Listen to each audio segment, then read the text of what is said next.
Let's visit the passage in Mark 13, right? He says, one of the scribes, this is he, I say, the Bible says, God says, one of the scribes came and heard them arguing. Jesus, he's arguing with the religious establishment.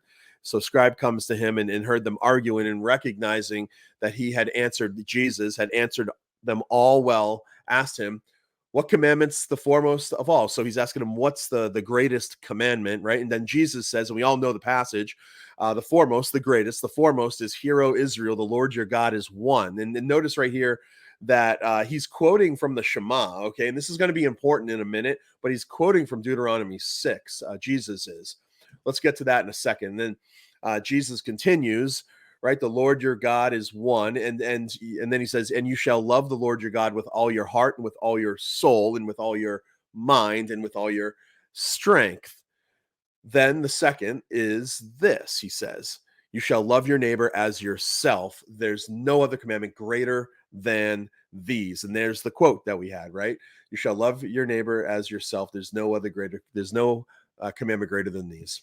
You see, this is what I really want to draw out here. The command to love one's neighbor flows out of the command to love the one and true God. You can't love your neighbor. You can't have that commandment without love of God, because God gives us the objective standard by which we judge right from wrong, love from hate. But there's more here for us.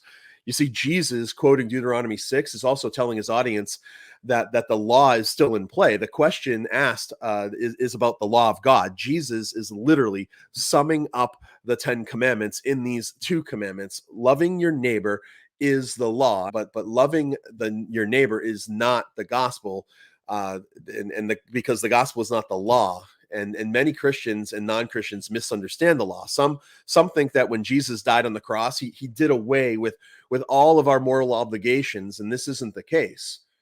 You see, remember, the law of God gives us our moral standard of life, how to live, and including the standard of what it is to love. So here, Jesus is referring to the law to tell people how to love. Loving our neighbor means doing to them as we would want done, right? It means not harming them. It means wanting the best for them. It means walking with them through difficult situations.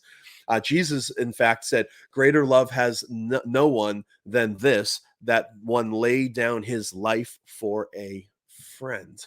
You throw that into the middle of the abortion discussion, and oftentimes the objection is raised, well, this will disrupt my life. Yes, it's going to be a great sacrifice, but greater love has none than this, that one should lay down his life for a friend. Like, that's the greater sacrifice. That's what it means to love somebody. So as you wrestle with the idea of abortion and having your child and having it disrupt your life, I don't think it's going to be easy. I think oftentimes it's very difficult, but that's love anyways. I want to know, how does providing unfettered access to abortion constitute love? The unborn are our neighbors too, right? If a society is going to be judged on how it cares for the most vulnerable in it, California and its leadership, I think, are failing.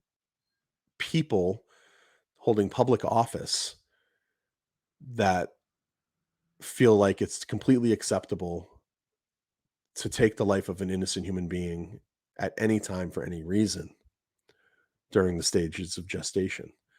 Like, why is that not offensive? That should be shocking to us. But the culture has walked so far down this road, nothing shocks them except for righteousness, which is, it's not a surprise to us, right? It's Jesus. We're following Jesus's model here.